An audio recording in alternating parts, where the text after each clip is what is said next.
Hello students, welcome to my channel. આજે આપણે standard 11ના unit 3ના read 2ના જે પોયમ છે એના ક્વેશ્ચન આન્સર જોવા જઈ રહ્યા છે. Woodman spare that tree. I hope તમે ક્લાસમાં વ્યવસ્થિત રીતે આ પોયમ સમજ્યા હશો, એટલે આપણે વધુ ટાઈમ ન બગાડતા ફટાફટ એના ક્વેશ્ચન આન્સર જોઈ લઈએ, જે તમને એક્ઝામમાં ડેફિનેટલી કામ લાગશે. અને મેક્સિમમ 5 થી 6 મિનિટનો વિડીયો હોય છે, એટલો જ ટાઈમ તમારે આપવાનો છે અને તમે સારી રીતે ક્વેશ્ચન આન્સર એક્ઝામમાં લખી શકશો. તો ચલો ઝડપથી સ્ટાર્ટ કરી લઈએ. ફર્સ્ટ ક્વેશ્ચન છે, what does the poet request the woodman?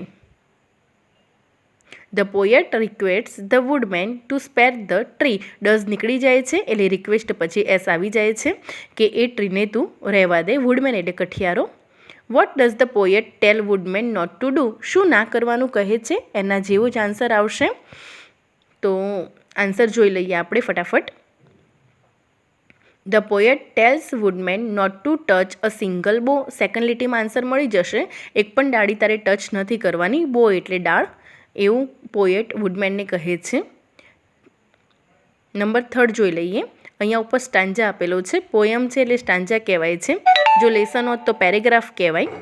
તો આમાંથી ક્વેશ્ચન અને આન્સર પૂછાય છે. થર્ડ ક્વેશ્ચન છે, what sheltered the poet in youth? એટલે કે પોતે જ્યારે નાના હતા ત્યારે કોણે એને શેલ્ટર્ડ આપેલું છે? તો આપણને ખ્યાલ છે, tree sheltered the poet in a youth. Number 4, who had planted the tree where? કોણે આ ટ્રીને પ્લાન્ટ કર્યું હતું અને કઈ જગ્યાએ? તો આપણને ખ્યાલ છે, જે પોએટ છે એના ફોફાધર છે. ફોફાધર એટલે એમના પૂર્વજો છે. The poet's forefather had planted the tree near his cot. અહીંયા કોટનો સ્પેલિંગ ભૂલ છે, COT આવશે, કે એમના પલંગની બાજુમાં એમના ફોફાધર હતા એટલે કે પૂર્વજો હતા, એમને આ વૃક્ષ વાવ્યું હતું. નેક્સ્ટ સ્ટાન્જા છે, what sheltered the poet in youth? Next question છે, why does the poet want to protect the tree? આ ટ્રીને કેમ પ્રોટેક્ટ કરવું છે? તો એની અહીંયા વાત છે કે જ્યારે પોએટ નાના હતા તો ટ્રીએ એને પ્રોટેક્ટ કરેલું છે, એટલે હવે એ પોતે ટ્રીનું પ્રોટેક્ટ કરવા માંગે છે. The poet wants to protect the tree because the tree had sheltered the poet in youth. જ્યારે પોતે નાના હતા ત્યારે ટ્રી એમને શેલ્ટર્ડ આપ્યું હતું, એટલે હવે પણ એને શેલ્ટર્ડ આપવા માંગે છે. નંબર 6 છે, હુ પ્લાન્ટેડ ધ ટ્રી? તો આપણને ખ્યાલ છે, એમના forefather. The forefather of the poet planted the tree. Number 7 આપણે જોઈ લઈએ આગળ.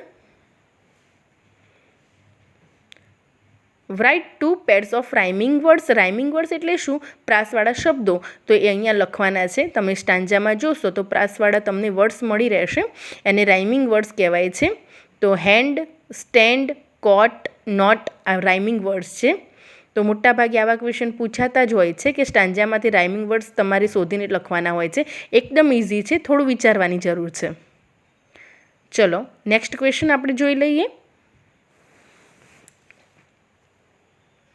How is the tree? The tree is old and familiar. Tree કેવું હતું? તે એકદમ જૂનું વૃક્ષ હતું અને ફેમિલિયર હતું. આમાં પણ ફરીથી એક ક્વેશ્ચન છે, write 2 pairs of rhyming words. આ સ્ટાન્જામાંથી રાઇમિંગ વર્ડ્સ તમારે શોધીને કહેવાના છે. તો ટાઈસ છે, સ્કાઈઝ છે, ડાઉન છે, રિનાઉન્ડ છે, આ બધા એના રાઇમિંગ વર્ડ્સ છે.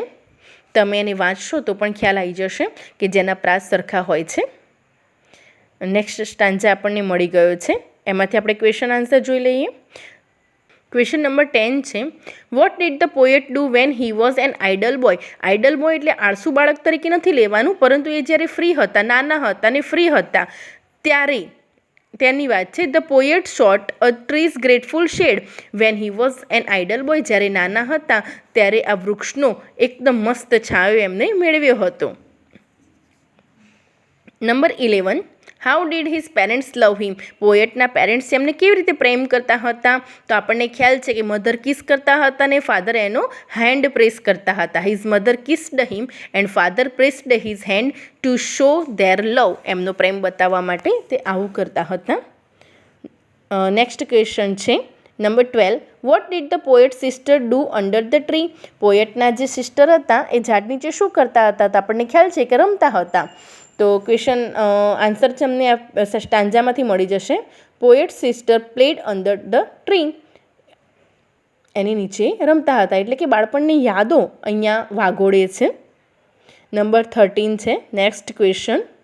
What does the poet appeal to the woodman? શું અપીલ કરે છે વુડમેનને? પોએટ છે એટલે કે રિક્વેસ્ટ શું કરે છે? The poet appeal the woodman to let the old oak stand, એટલે કે લાસ્ટ લાઇનમાંથી આન્સર મળી જશે. આમાંથી એવો ક્વેશ્ચન પણ પૂછાઈ શકે છે કે આ ઝાડનું નામ શું હતું? તો ઓક નામ હતું. અને કેવું હતું? તો ઓલ્ડ હતું. બરાબર છે. Write 2 pairs of rhyming words. આમાંથી પણ આપણે રાઇમિંગ વર્ડ્સની પેર લખવાની છે. તો બોય છે, જોય છે, હિયર છે, ટીયર છે, હેન્ડ છે, સ્ટેન્ડ છે. ઘણી બધી રાઇમિંગ વર્ડ તમને અહીંયાથી મળી જશે. તો આ રીતે 14 ક્વેશ્ચન આન્સર છે. આઈ હોપ તમને વિડીયો ગમ્યો હશે, અને જો ગમ્યો હોય તો ફટાફટ લાઇક કરી દો, બીજા ફ્રેન્ડ્સ જોડે શેર કરી દો, અને ક્વેશ્ચનના આન્સર તમારા નોટબુકમાં લખી દો, જેથી કરીને તમારે જ્યારે રિવિઝન કરવું હોય તો તમારે મોબાઈલની જરૂર ન પડે. તો થેન્ક યુ વેરી મચ.